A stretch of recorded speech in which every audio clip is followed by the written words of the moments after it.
Hello everyone, welcome back. So I did a video a couple of weeks ago where I was just testing out these Tula Hollow Points, um, and I'll show you guys what they look like.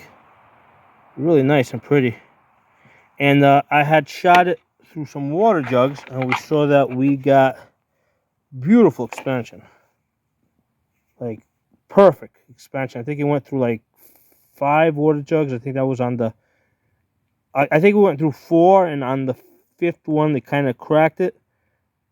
But yeah, that was a beautiful expansion. Now this one here is from a couple of weeks earlier, where I had shot it. Had shot it through a pickle barrel, and the pickle barrel was full of water. But what happened is, because the plastic basically clogged up the tip, the hole, it couldn't expand. Okay, because the way hollow points work is they require water in order to expand, and the body's something like, I don't know, 80% water. Okay, so if they hit water, they expand like this.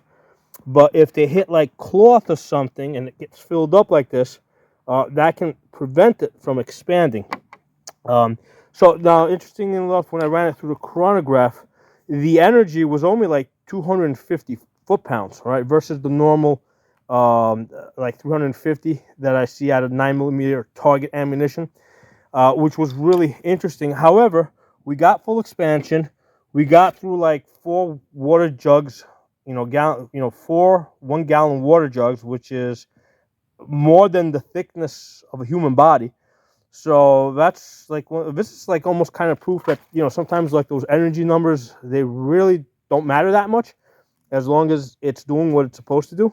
Okay, so one of the things that I did is I also shot it through the snow, because this pile of snow was a lot higher over here, and I was just curious if they were going to expand in the snow, because the snow, the nature of the snowflakes is they're a lot more, there's basically more air holes. It's not like water, which water is like more like uniform. There's no air there. Water doesn't compress. So this is exactly how they landed. So we start seeing a little bit of expansion in the snow. And I think it went through about 3 feet, like about 2 feet of expansion in the snow. Okay, this one over here. Yeah, not quite expanded, but actually this is interesting. Take a closer look at this one.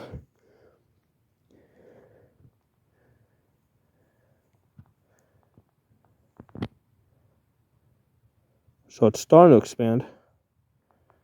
This is good, because this is like, we're kind of seeing what happens under less than perfect circumstances.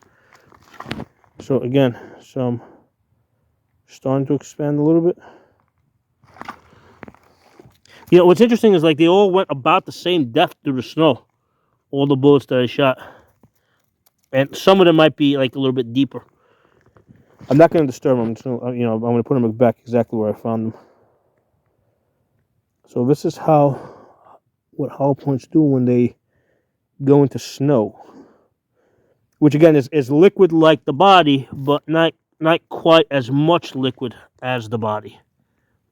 So interesting results, I think. But I mean, if it gets like water, like this is what it does. Like in water, you get like perfect expansion. Okay. Now, mind you, when it's going through the body, I mean, it's going to hit bone. It's going to hit, it might hit a leather jacket or stuff like that. So it's not always going to expand perfectly, because the body's not just water. There's water in there. There's like air sacs, like in your lungs and stuff like that. So I think very rarely you're gonna get perfect expansion like this. So anyway, I just thought it would be interesting. I started seeing those. Basically, I looked in the snow here, which has mostly melted, and I'm like, ooh, there are those bullets I shot. There's probably a few more in there, probably a little bit lower, and we're just gonna let this thing melt completely, and we'll take another look at it.